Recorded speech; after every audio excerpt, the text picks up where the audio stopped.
Hi, welcome to our show. We have a special guest here, Chuey Martinez. What's up, baby? Hey, thank you, man, for coming on the show. Fantastic. No, thank you for having me, man. Thank you. You know what? We've been waiting to have you on. We've been talking, and we finally got it happening now. You're doing a lot of things. You're very busy. You're on MTV Thresh. You're on Latino 96.3. Yes, wow. Yeah. I mean, and how do you balance it all?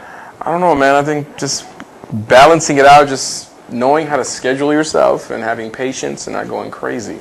How do you not go crazy though? Now you though, you've been on MTV Thresh already a year and a half, almost 2 years now.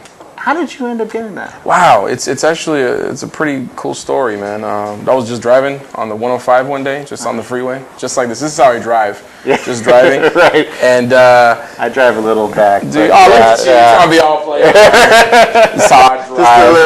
I drive a bus, so I'm driving like this, and I got a phone call from a friend, and just driving. He goes, "Hey, what's going on with you, man? Want to see what you were up to," and it was like a conference call, and I was just like, "What's going on? You know, what's happening?" Right. He goes, "Yeah, I'm here with a couple of people," and a bunch of like 20 people said, "Hi," and I was like, "Oh, okay, whoa. Wow, all right." And they were like, "Well, we're looking for some reporters to cover MTV Thresh here locally in Los Angeles," and your name came up, and I was just like, "Damn, all right, that's pretty nice." My name came up, you know what I'm saying? That's cool. You know, you're accomplishing something when there's somebody in the meeting says, "Hey, you know Chuey?" And they're like, "I know, let's call him." So they gave me a call, and they said, "We need a reporter for MTV Thresh in LA, and you know, we're gonna see what's up. We're gonna see what happens." And I was just like, "So when's the audition?" And they were like, "No audition.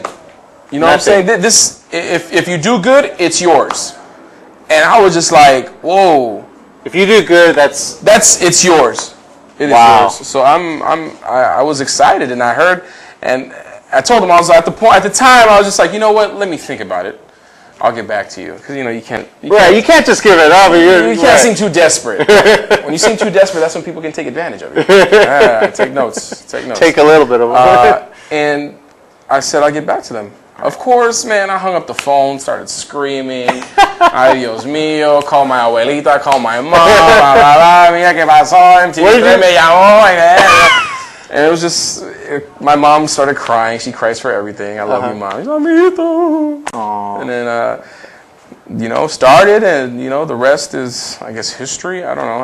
I've been doing that, and it's been a great time doing the Video Music Awards, doing the Grammys, the Billboards, and covering stuff, and being in the community. You know, I love it because I can be on the red carpet at the VMAs, interviewing the entire cast of The Hills, but you know what? I'll still go to Watts, I'll still go to Compton, I'll still go to Lincoln Heights, I'll stand in the corner still go everywhere. in front of the lonchera, and you know, I have fun. So, and that's what we can see from all of the things that you do. But now, in how do you balance again Latino? You've been there. How long have you been with Latino? I've been at Latino almost 3 years now. Okay, and with Latino, I mean, you've met all different types of musicians. Yeah, man, I've met everybody from Ivy Queen, Daddy Yankee, Little Rob, Pitbull, Sean Kingston, you know, Rick Ross, Wisin y Yandel, you know, Paquita la del Barrio, everybody. I've met everybody. Los Bookies, everybody. It's been a great experience just meeting all the artists. And has there ever been an artist, you know, that you've interviewed and you either had a moment where you go, "Wow, I can't believe I'm interviewing this artist"? Yes. That happened when I was interviewing Enrique Iglesias. Okay, I think I would have had that moment too. I wasn't like crazy, like, "Oh, Enrique!" None of that. You know, I was just like, wow.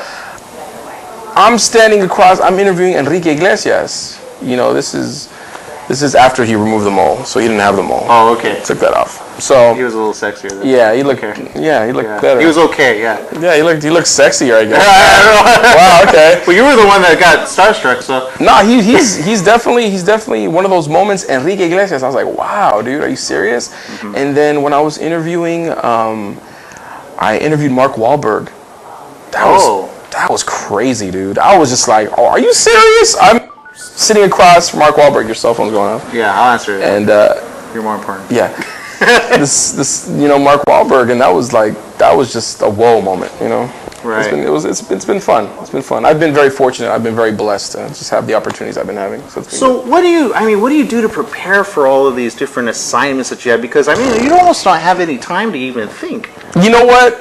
I'm gonna keep it real with you. I'm gonna keep it real with everybody out there.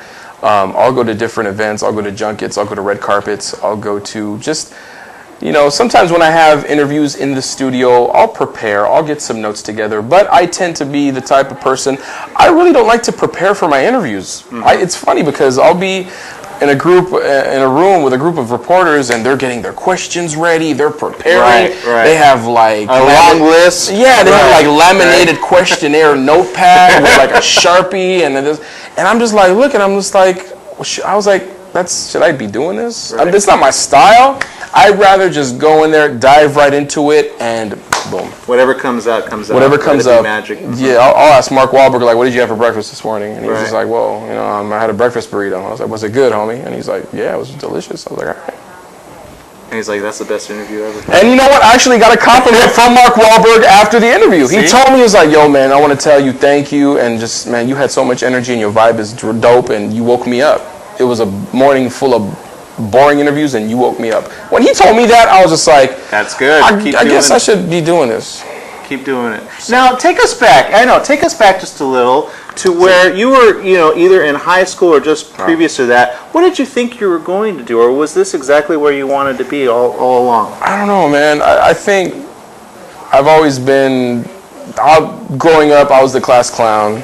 I was I could see that a little. I was the kid. I was getting in trouble. I wasn't a straight A student. I wasn't on this, scholastic board of this and that. I wasn't, I wasn't honor roll. I was none of that, dude. I was an average C, B student, Didn't really know what I wanted to do. I was a jock. I played football, and. Were you, in fact, is that the direction you were thinking you were going to take? Or? In the beginning, yeah. Where did that change? That changed.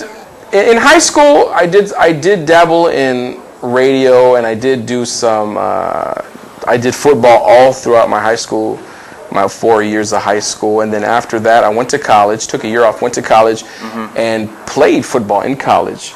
But then I messed up my back, and that pretty much ended that right there, and just right back into radio. Because I originally went to college, I was a business major in marketing and advertising. I don't know how that happened, but yeah, advertising and marketing, and but always wanted to do the mic. I always wanted to rock a mic, and that's what I'm doing now, and I'm very happy. And you rock it well. Thanks, man. You rock it well. I try. My mom actually.